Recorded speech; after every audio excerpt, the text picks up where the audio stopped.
Oi galera, hoje eu vou ensinar vocês como fazer um zumbi não entrar em combustão no sol. É muito fácil. É só pegar a imensável poção de essência fogo, invocar um zumbi no espírito vezes aqui. Ele vai conseguir, mas por um tempo, né? Não vai ser infinitamente que ele vai ficar conseguindo resistir ao fogo, né? Vai estar resistindo igual o esqueleto também.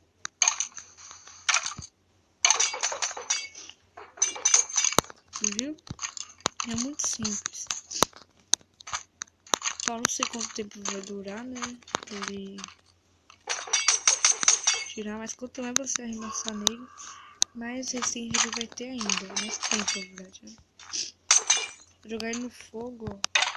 Clicar, não sei, né? Vamos bater nele com o balde, né? Jogar ele no fogo, ó, ele não vai queimar. Tá vendo? Cadê o zumbi? Se eu vou jogar no fogo mesmo, ele não vai. Se ele parar de andar, né? Vai ser melhor, né? Ô zumbi, para de andar, pô. Ah, não. Ele não se queima. Só se eu bater nele, né? Ele vai... Mas ele não vai se queimar, né? Ele vai levar dano, né?